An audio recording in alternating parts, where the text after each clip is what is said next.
Green infrastructure is a really important idea because it's beginning to capture the imagination of politicians and mayors and all the people who make decisions about how we live and the quality of life.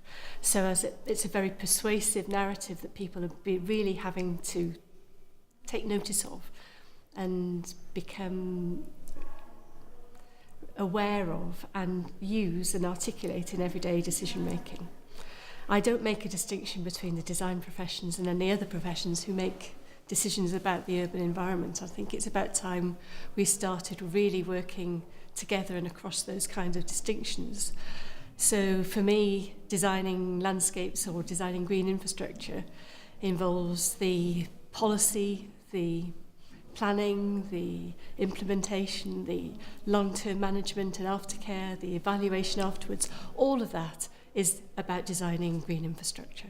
If you take green infrastructure in a broader sense, so that it includes economics and finance and governance and the whole spatial realm, I think the most significant thing about it is that it can address the quality of life.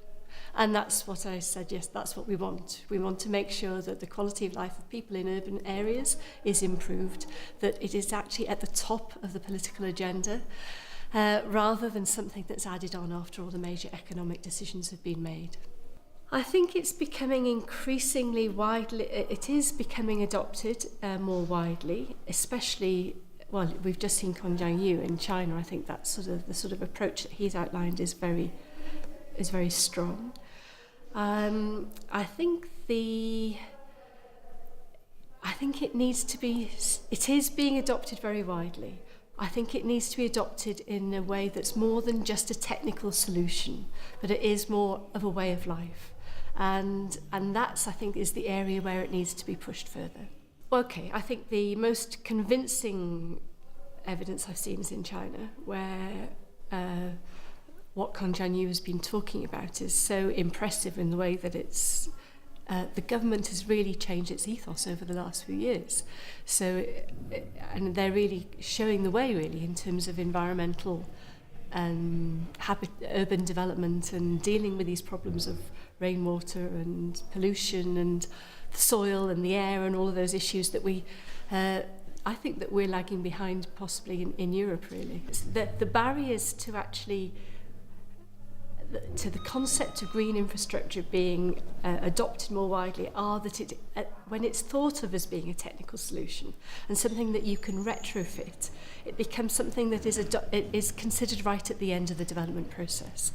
Whereas if you begin to think that it is actually a way of life, and it's to do with the quality of life, and it's to do with shaping the experience urban dwellers have of their cities, the physical, social and cultural context of their lives, then it can be put at the top of the agenda, and it can be the way that is then used as a frame for all the other development processes.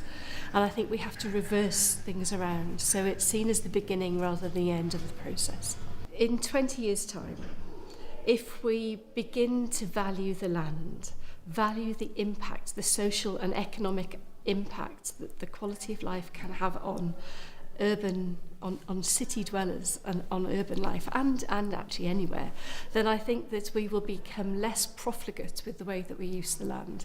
We will become far more aware of the possibilities of using water, of using the soil, of being careful about the air, and making sure that people are happy where they're living and are able to have a quality environment for education, for employment, and to grow up in. And I don't think it's exclusively in this term of green infrastructure, but it is a different approach to the development and change. I think in London, the green grid infrastructure that's been developed over the last 15 or 20 years has really made an impact on the international scene, and I think it's being held up as an example around the world for how you can operate or conceptualise, think about an idea that can drive forward development in many different authorities, many different areas within the city. And that's the sort of the story and the narrative and the many projects that demonstrate the effectiveness of this at that sort of city level that can be used around the world as an example. I think it comes down to the things I mentioned yesterday, that these big changes happen when you have individuals who are determined, who are ambitious, who are relentless, and who gather people around them who believe in them and will try and effect change. And so a lot of it is actually about how you change minds and you changed institutional practices. And that takes a lot of courage and it takes a lot of effort. But I think the evidence is there around us in places where those sorts of people are supported. And it's that idea of changing the culture so that people don't say, they begin to say, that's a good idea, yes, we'll go with it, rather than saying, yes, but we can't do it. So it's giving people the confidence and the ambition to know that they can go forward with something that's different. And that I think is the key to making change.